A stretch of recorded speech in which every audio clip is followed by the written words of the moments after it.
abantu bamaze iminsi bigisha bavuga ngo umuntu akwase nawe umwanya uyo muntu yacanzwe n'abadayimoni uwo muntu n'umuntu mubi. Nimba Yesu yavuze ngo mukunde abasi banyu musabire ababaha, nimba ari Yesu yabivuze tidwa nitege kubwirizwa gusengera. Kera nta bantu barimo, ariko Yesu aradukunda turi abantu babi. Niko kubwo rukundo rwa Kristo ruba muri twe, dukunda abasi banyu dusabire abaduha. Nico ijambo ry'Imana rivuga. Umuntu niyavuga ngo nkunda Imana ariko ngakanga mwene data wundi n'uyuwe ni uwo muntu mubangikanye, uwo muntu mudafise ibintu muhurizaho. Mbega umuntu adakunda mwene data wundi yabonye, mbega yoyikunda Imana gute kandi iyo Mana ataranayibona? Nimba udashoboye gukunda mwene so wundi, nimba mwishenga hari umuntu udakunda, nimba hari umuntu mu kibano udakunda, nimba hari abantu bo bitabasi biwawe udasenge, mbega ni gute wovuga ngo urukundo rw'Imana ruri muri wewe? Uyo muntu ngo numubeshi arabesha rwose, nta rukundo rw'Imana ruri muri we. Gukunda umwasi wawe si shwa, ni itegeko y'abantu bariko baraja mu ijuru. Umuntu yuzuye ishara abanyeshari ntibazoja mu ijuru, abantu buzuye kwibonana ntibazobona Imana. Nubwo azoba umumarayika avuye mu ijuru, nubwo azoba umuprofeta abikubwiye, uyo mugabo si uwawe, uyo mugore si uwawe, uze umwamirire kure uyo muntu n'umudayimoni. Iryo juru ntivuye ku Mana. Hari abantu bafata imyanya bariko barasenga ngo Mana nimishurira tukwiye umuntu twubakanye wamumpaye. Abo bantu bamaze kuba umubiri umwe, ntihakagira umuntu abatandukanye. Ni ukuvuga ngo abo bantu ni ikintu Imana yihurije. Birashobora gushika hakaba ibintu mudahuriza ko n'umuntu mwubakanye, nico gituma gusenga vyamaja kuma gusenga. Bashobora gushika umuntu mwubakanye akaba ari umuntu ayama ariko arakuvura, ariko mwaramaze kuba umwe imbere y'Imana. Divorce no ntivyemewe imbere y'Imana. Nubwo azo umupastor abigahanuye umenye ko atandukanye n'ijambo ry'Imana. Umuntu adasenga ahora mu ntege, umuntu adasenga Satani aramutsinda, umuntu adasenga yamana umubabaro, umuntu adasenga yama mu vyaha, umuntu adasenga yama mu ngorane, umuntu adasenga yama mu myidodombo, umuntu adasenga yama mu mitongano, umuntu adasenga yama mu kugwana, umuntu adasenga ntiyizera Imana, umuntu adasenga atsindwana n'ingoga, umuntu adasenga ntiyihangana, umuntu adasenga yamana imyidodombo, umuntu adasenga niwe nyene ibyago byose. Usenga n'ubuzima bw'umukristo, usenga n'ubuzima bw'abantu bariko baraja mu ijuru. Iyo gusenga kugabanutse mu buzima bw'umukristo niyo ntango yo gutsinda. Iyo gusenga kugabanutse mu buzima bw'umukristo nico gihe Satani atangura kumutsinda. Iyo gusenga kugabanutse mu buzima bw'umukristo nico gihe atangura kuhinduka gukora ibyaha atahora akora. Iyo gusenga kugabanutse mu buzima bw'umukristo nico gihe atangura kuvuga amajambo atahora navuga. Iyo gusenga kugabanutse mu buzima bw'umukristo nico gihe atangura kwinjira mu ngeso mbi. Iyo gusenga kugabanutse mu buzima bw'urugo niho kurenga ibigo bihera. Nico gituma gusenga ni itegeko si shwa. Gusenga ni itegeko ku buzima bw'umuntu wese ariko araja mu ijuru. Gukora iciza, ikintu niba wabonye ko ari ciza, ntibikwiye ko ari waja gusiguza Imana. Nimba umuntu aje kugusaba ubufasha ukabona urabushoboye, ivyo ntibikwiye gusiguza Imana. Nimba uciye ku mutamakazi ukabona wo mufasha, ivyo ntibikwiye gusiguza Imana. Ukabona ikintu byari byiza ko gikora ariko ukigira uweje ukiyumya, ariko ngo uwuzi gukora iciza ntagikore bimubera icaha. Ufise ibintu byo mwisi, ariko umuntu afise ibintu byo mwisi akabona mwene data wundi akenya, akazitira imbabazi ziwe kuri uyo, ukavuga ngo yango ntibibereye. Mbega ukunda Imana koguma muri we gute? Mbega gukunda Imana koguma muri we gute? Uwuzi gukora ibyiza ntabikore, haba kuri bene se, haba ku bantu babikeneye, haba ku bantu bakeneye gufasha kuri we. Uyo muntu atabikoze ivyo bintu bimubera icaha. Umuntu azi gukora iciza ngo ntagikore bimubera icaha. Umuntu azitira imbabazi ku bandi ntabikore ni icaha. Uvuga ubutumwa bwiza ahantu baye ahantu ukorera ahantu uca n'ubuzima bwawe ni itegeko. Ene data uri kurankurikirana, ndagushimiye rwose, ndanaguha akazi kugira ngo dusangire ijambo ry'Imana. Musi ndagufitiye ibintu bitanu bidasanzwe ukwiye kumenya vyoba mu buzima bwawe. Reka dusengere hamwe twumve icyo Imana ivugana natwe.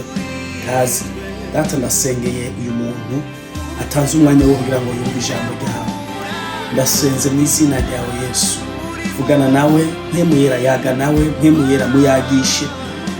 Uzobukoze ntaco bitwaye kuba hariho distance hagati yaho ndi nahari, ariko ijwi ryawe riramwegereye, wowe uri hafi yiwe. Ubwo rero reka ijambo ryawe rijane impinduka mu buzima bwiwe, rizane impinduka na impact idasanzwe mu buzima bwiwe. Uzobukoze, ndabigushimiye ugiye kubikora. Nanje ndigahe igikoresho by'ukuri. Yemeye avuze ngo sinzi kuvuga, ndacyari muto, nanje by'ukuri sishoboye. Ariko wowe ndaguhaye kaze mu buzima bwanje, ndaguhaye ururimi rwanje, ndaguhaye ivyiyumviro vyanje, ndaguhaye kaze mu nkubera umuyoboro, ucishemwo ivyo wagombye kugaburira ubwoko bwawe. Uzobukoze, ndafashe mpiri imbaraga z'umwiza, ndafashe mpiri umudayimoni w'uburyo bwose yoba intambamye kw'ijambo mu izina rya Yesu. Utugirire neza, yaba jewe yaba usoma, twese ijambo ryawe ryubake ubuzima bwacu kandi ryubake abagiye kuryumva. Uzobukoze, ndabigushimiye mu izina rya Yesu, amen. Mwene data, ndaguhaye kazi. Hari ibintu bitanu ukwiye kumenya mu buzima. Udakwiye gusengera, udakwiye kubaza Imana icemezo. Kenshi hari igihe dufata imyanya dusengera ibintu, dufata umwanya tunda gusiguza Imana, kandi bitari bikwiye, byari ibintu dukwiye gukora directement, dukwiye gukora directly. Hari ibintu rero, ibintu bitanu byo nashaka ngo umenye nibyo mu buzima bw'umuntu wese w'umukristo, ubuzima bw'umuntu ariko araja mu ijuru. Ikintu cya mbere ukwiye kumenya, utakwiye kubaza Imana ngo mbega Mana ngo ndabigenze gute. Ikintu cya mbere tugisanga mu gitabo icete cya Yakobo igice cya 4 umurongo wa 17.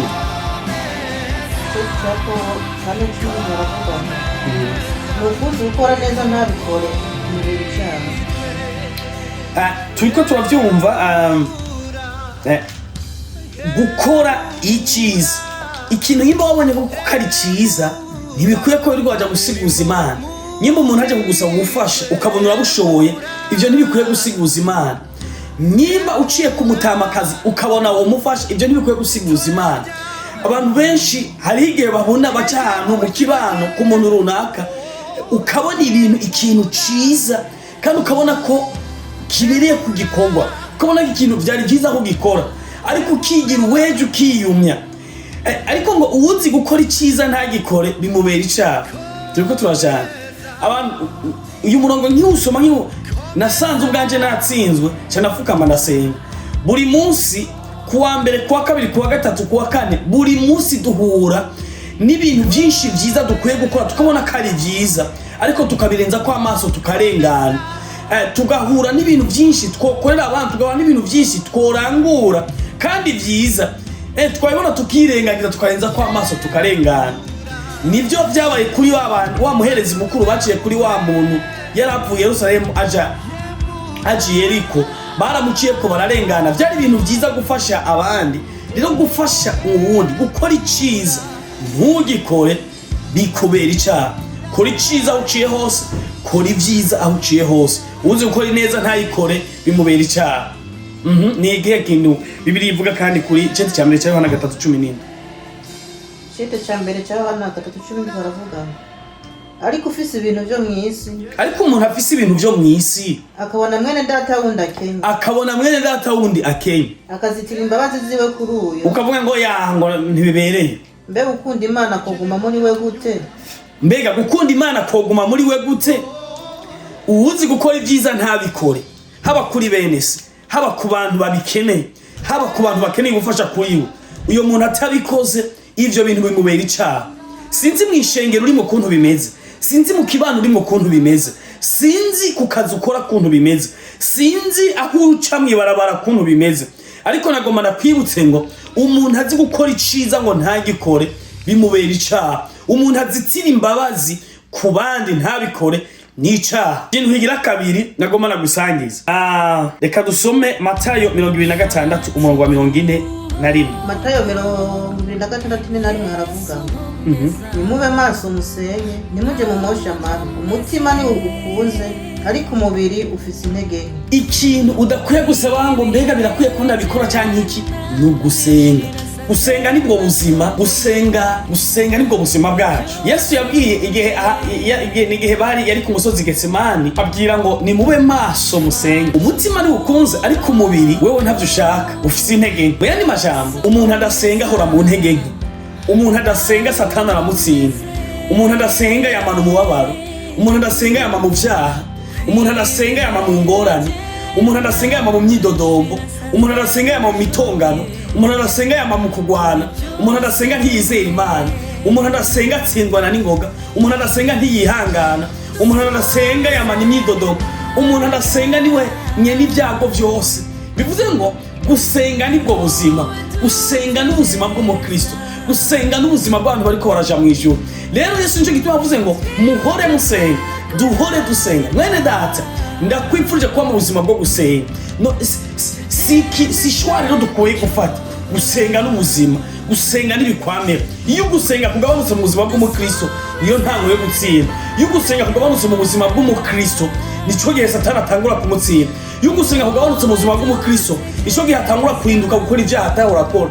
Iyo gusenga kugabanutse mu buzima bw'umukristo nico gihe atangura kuvuga amajambo atahora navuga. Iyo gusenga kugabanutse mu buzima bw'umukristo nico gihe atangura kwinjira mu ngeso mbi.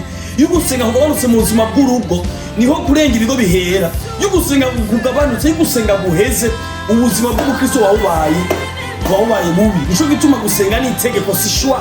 Gusenga ni itegeko ku buzima bw'umukristo, ku buzima bw'umuntu wese ariko araja mu ijuru. Gusenga bigira ubuzima bwawe, gusenga bigire mu rugo byameho, apana gusenga wikura. Fata umwanya wegera Imana, egera Imana nayo izokwegera, egera Imana nayo izokugirira neza. Ikindi kigira gatatu gutegeko, reka adusomere Matayo 19 umurongo wa 5 n'uwa 6. Matayo 19 umurongo wa 5 n'uwa 6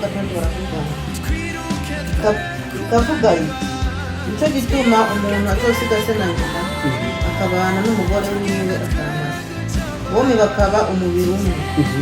Bituma batakiri babiri ariko baba babaye umubiri umwe. Nuko icyo Imana yamatanije umuntu ntazakimature. Amen. No kuvuga ngo hari ikindi kigira gatatu udakwiye gusengera. Wamaze kubaka ukinjira mu rugo, ukaba warubakanye n'uwo mugabo wawe officiellement, mukaba umwe mukubakana. Mwene data, nubwo azo umumarayika avuye mu ijuru, nubwo azo mu profeta bikubwiye, uyo mugabo si wawe, uyo mugore si wawe, uyo muntu uze umwamirire kure, uyo muntu n'umudayimoni. Iryo juru ntivuye ku Mana. Hari abantu bafata imyanya bariko barasenga ngo Mana ngo mpishurira by'ukuri ko uyu muntu twubakanye ari wamumpaye, ngo Mana mpishurira by'ukuri ko uyu mugabo ari wamumpaye, Mana mpishurira by'ukuri ko uyu mugore ari wamumpaye. By'ukuri ibintu ari karangirura Mana. Burya nyine nivyo ko umuntu angora, ko uyu muntu ari umuheza ibibazo. Nagomba nakubwira ikintu kimwe, nyimba mwaramaze gusezerana mukavuga ngo ubu harageze ko umuntu ava mu rugo kwa se na nyina mukagaba umubiri umwe mukaja kubakana. Imana yavuze ngo, Yesu yavuze ngo abo bantu bamaze kuba umubiri umwe ntihakagira umuntu abatandukanye. Ni ukuvuga ngo abo bantu ni ikintu Imana yihurije.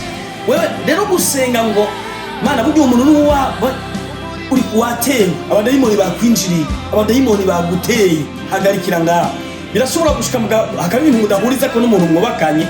Nico gituma gusenga vyama ja kuma gusenga ivyo mutariko murahuriza.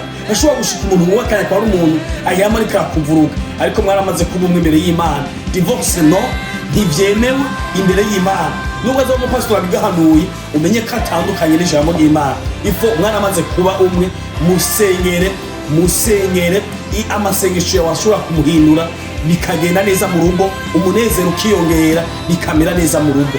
Rero ntugasenge ntukumve ijwi rivuga ngo mbega uyu muntu n'uwawe, ni Satana azoba yaguteye, ni umudayimoni azoba yaguteye.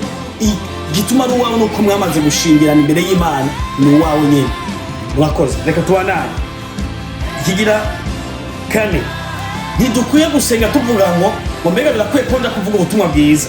Yesu yavuze mu butumwa bwiza bwa Matayo 20:19 wa 20 avuga ngo nuko nimugende mu mahanga yose muvuge ubutumwa bwiza, uwizera abatizwe mu izina rya Data n'Umwana rya Mpwemu Yera. Nagomba nakubwire ngo yavuze ngo genda, nuko nimugende. Ubuzima bw'umukristo, ubuzima bw'umupastori, ubuzima bw'umuntu wese twakugura gushinga no kubwira ubutumwa bwiza abantu bataramenya Kristo. Yarakwiye kura dushinga n'abantu bataramenya Imana, yarakwiye kura dushinga n'abantu bo mu rugo bataramenya Imana, yarakwiye kura dushinga n'abantu bo mu muryango bataramenya Imana. Umukristo nyawe ni umuntu amenya ko kuvuga ubutumwa bwiza, kubwira abandi ubutumwa bwiza, kuzana abandi kuri Kristo si shwa, samahitamo yacu n'ubuzima bwacu nivyo dukwiye kugenderamo. Rero nico nagomba guhamagara uvuga ubutumwa bwiza ahantu baye, ahantu ukorera, ahantu uca, n'ubuzima bwawe ni nitegeko Imana yaguhaye. Ivyo ntibirwa bana bisengera. Yesu yavuze ngo nimwatangura kuvuga mpemu yazobaha ico kuvuga, mpemu yani wazobaha amajambo yo kuvuga. Mwene data kwipfurije kuvuga ubutumwa bwiza aho herereye, kuko si shwa yawe, ni itegeko uhabwa na Kristo yaguhamagaye. Ikindi kigira gatanu, Matayo 5:44. Matayo 5:44 aravuga ngo ariko jeho ndababwira mukunde abansi banyu, musabire ababahamya. Urumva imuro aya majambo mbega ninde yavuze? Our master, our lord, umwami w'abami, niwe mu chef wacu, niwe mukuru wa, ni umwami n'umukiza w'ubugingo bwacu. Ariko jeho ndababwira mukunde abasi banyu, gukunda abasi banyu, gukunda abasi bacu si amahitamo, ni itegeko duhabwa na Kristo. Hari abantu bamaze iminsi bigisha bavuga ngo umuntu akwase nawe umwanya, uyo muntu yacanzwe n'abadayimoni, uwo muntu n'umuntu mubi. Nagomba nakubwira ngo Yesu yavuze ngo, nyimba Yesu yavuze ngo akavuga ngo umva mukunde abasi banyu, musabire ababahama, nyimba ari Yesu yabivuze, uyo muntu akwigisha avuga ngo umuntu niyakwanka nawe umwanya, uyo muntu n'umudayimoni, uyo muntu yatumwe na Satani ariko arakorera Imana. Nyimba Yesu yavuze ngo mukunde abasi banyu, musabire ababahama, yo ni itegeko tidwa, ni itegeko ubwirizwa gusengera, ubwirizwa gusengera abantu ubona umengo barakwanga, kuko nawe kera wari wuzuye urwango, kera wari wuzuye inzigo, ariko Yesu ntibyamuteye isoni, yaraje arakwegera. Kera wari umunyabyaha mubi, kera nta bantu twarimo, ariko Yesu aradukunda turi abantu babi. Niko kugo rukundo rwa Kristo ruba muri twebwe, dukunde abo basi bacu, tusabira abasi bacu, dusabira abaduhama, niwo mutima w'urukundo. Rero gukunda abantu mudahuriza ku bintu ni itegeko, si shwa. Dukunda abasi bacu, dusabira abaduhama, nico ijambo ry'Imana rivuga. Niko kuri ko abantu bariko baraja mu ijuru, abantu bariko barakevya bavuga ngo, abantu batariko baraja mu ijuru bavuga ngo niwanyanka naye nzokwanga, iginyo kurini, ijisho kurini. Abo bantu ntabwo baramenya by'ukuri aho tugeze uyu munsi, urukundo rw'Imana ntiruba muri bo. Dusomere igice cya mbere cya Yohana 4:20. Igice cya mbere cya Yohana 4:20 aravuga umuntu niyavuga ati nkunda Imana, umuntu niyavuga ngo nkunda Imana akanka mwene data wundi, ariko ngakanka mwene data wundi, mwene data wundi uyuwe ni uwo muntu mubangikanye, uwo muntu mudafise ibintu muhurizako. uko udakunda mwene data yabonye, mbega umuntu adakunda mwene data wundi yabonye ntashobora gukunda Imana atabonye. Mbega yo ikunda Imana gute kandi iyo Mana ataranayibona? Iyi Mana tuvuga ntiturayibona, iyi Mana twizeye ko tuzoja mu ijuru ryayo ntiturayibona. Nimba udashoboye gukunda mwene so wundi, nimba mwishengera hari umuntu mudahuza, nimba mwishengera hari umuntu udakunda, nimba hari umuntu mu kibano udakunda, nimba hari abantu wowe witabasi biwawe udasengera, mbega ni gute wovuga ngo urukundo rw'Imana ruri muri wewe? Uyo muntu ubona umubeshi arabesha rwose, nta rukundo rw'Imana ruri muri we. Rero gukunda umwasi wawe si shwa, ni itegeko, ni itegeko riva mu ijuru ry'abantu bariko baraja mu ijuru. Uko umunyagwanko, umuntu yuzuye urwanko ntazobona ubwami bw'Imana, umuntu yuzuye kugira nabi ntazobona ubwami bw'Imana, umuntu yuzuye ishara, abanyeshari ntibazoja mu ijuru, abanyendambire kana kivuga uko ntibazoja mu bwami bw'Imana, abantu buzuye kugira nabi kwihorana ntibazobona Imana. Mwene data urashobora gushika hari umuntu mudahuriza ku bintu, n'ubu ugenda kugira ngo muyage muhuze ukabona biraza, fata umwanya umusengere, hemu yarazogushoboza kugira ngo bigende neza. Ariko nagomba nakubwire ngo gusengera, gukunda abasi bawe, abo bantu ubona mudahuza ku bintu, ni itegeko duhabwa na Kristo, ni itegeko duhabwa na Kristo. Hemu yaragushoboza, ngomba nagusengere, nimba ijambo ry'Imana ryagukozeho, reka dusengere hamwe, Imana igushoboze. Ariko navuga ibintu bitanu, reka ibyo bintu bitanu hemu yaragushoboze kubigenderemo. Hemu yera ndasavye umuntu yumvise aya majambo, mushoboze kuyagenderamo, mushoboze kuyabamo mu izina ryawe Yesu Kristo. Ndasavye ubushobozi bw'Imana bubananye gutahuza umuntu wese buri ntambuko yose nagenda mubwira. Uzobukoze cyane mwana, urakoze, ndabigushimiye. Ndasenze umwanya yatanze mwene data, ushikare kubana mu buzima bwiwe, ushikare kumuhindura mushasha mu buzima bwiwe. Uzobukoze, urakoze, ndagushimiye mu izina rya Yesu, amen.